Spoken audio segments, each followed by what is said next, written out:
اور ایک روایت حضرت سلیمان بن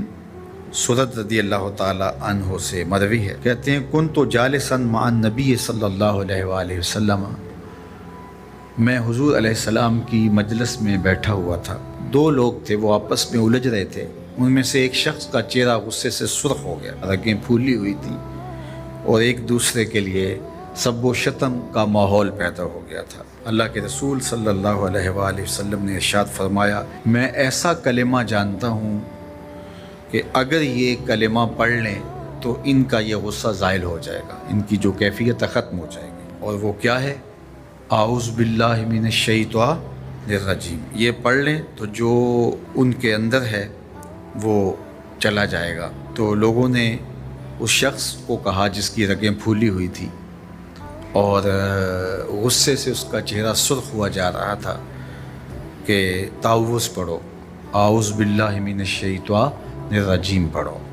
اور یہ اللہ تعالیٰ نے قرآن مجید میں ارشاد فرمایا ہے کہ جب غصے سے انسان بے قابو ہو جائے تو اس کو چاہیے کہ وہ اپنے غصے سے باہر نکلنے کے لیے تعوذ پڑھے۔ ایک روایت میں ہے اللہ کے محبوب نے ارشاد فرمایا، تم میں سے اگر کوئی شخص غصے میں آئے تو وہ خاموش ہو جائے، تو خاموشی سے غصے کا لیول نیچے آنا شروع ہو جائے گا۔ اور ایک روایت میں ارشاد فرمایا، جب تم میں سے کوئی شخص غصے میں ہو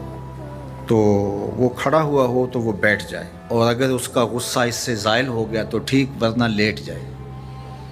یعنی اگر وہ کھڑا ہو تو بیٹھ جائے، اور اگر بیٹھنے کے باوجود بھی غصہ ختم نہیں ہونے پا رہا تو لیٹ جائے، خاموش ہو جائے، تعوذ پڑھے اور بیٹھ جائے یا پھر لیٹ جائے۔ تو یہ چار صورتیں غصے کو کم کر دیتی ہیں۔ تو غصے کو نافذ کرنے کی بجائے کوشش کرنی چاہیے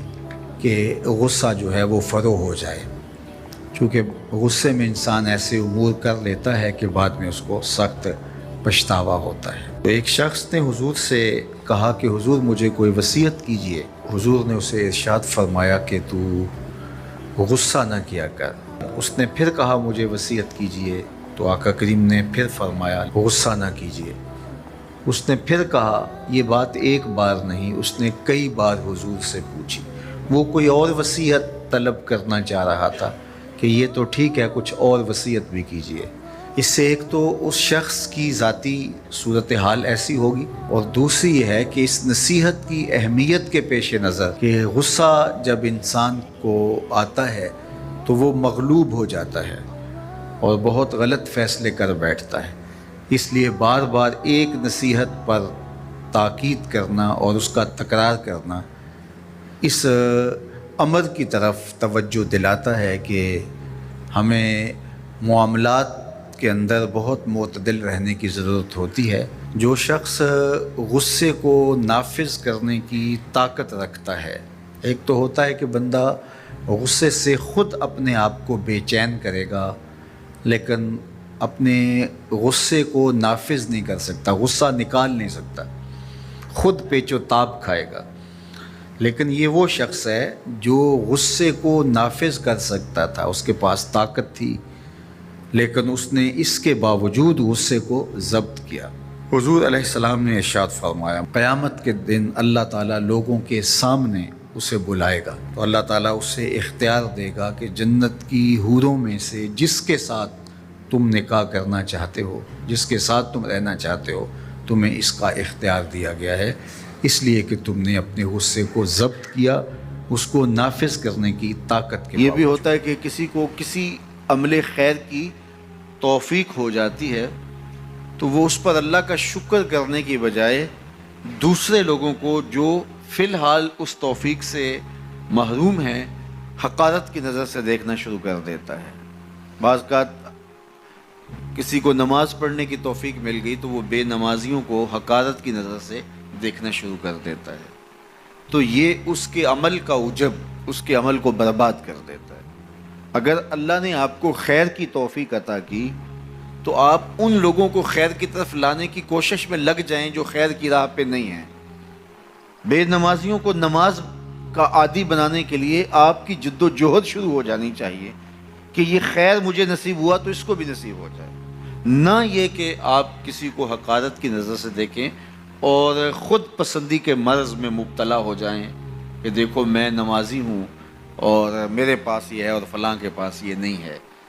تو اس پر اللہ کا شکر ادا ضرور کیجئے کہ اللہ نے مجھے توفیق عطا کی، لیکن کسی کو حقیر جاننے کی بجائے اس کو خیر کی راہ پہ لانے کی کوشش کریں۔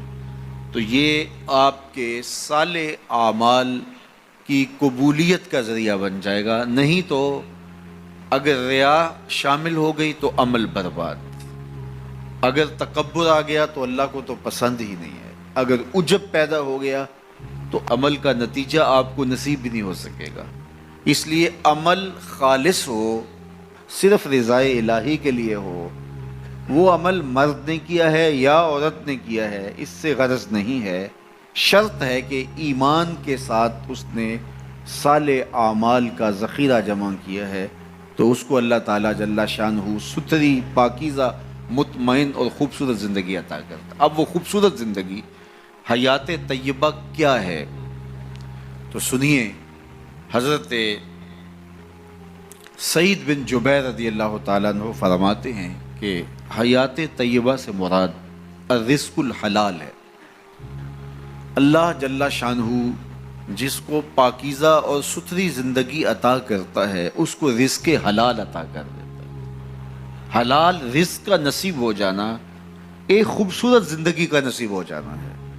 کیونکہ حلال میں طمانیت رکھی گئی ہے۔ ایک شخص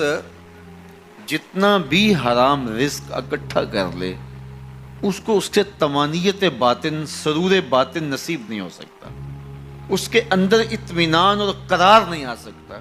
کیونکہ حرام میں یہ ہے ہی نہیں۔ تو حلال تھوڑا بھی مل جائے لیکن ہو حلال تو وہ باطن کی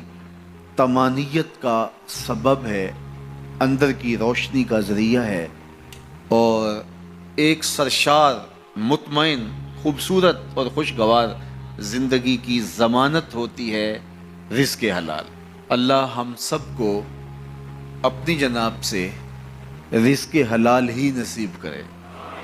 اور اگر ہم سچے دل سے یہ عہد کر لیتے ہیں کہ اللہ ساری زندگی تو ہمیں رزق حلال ہی دینا، اور ہم بھی ساری زندگی حرام کے ایک لقمے سے بھی اپنے آپ کو محفوظ کریں گے، اللہ آپ کے لیے حلال کے راستے کشادہ کر دے گا۔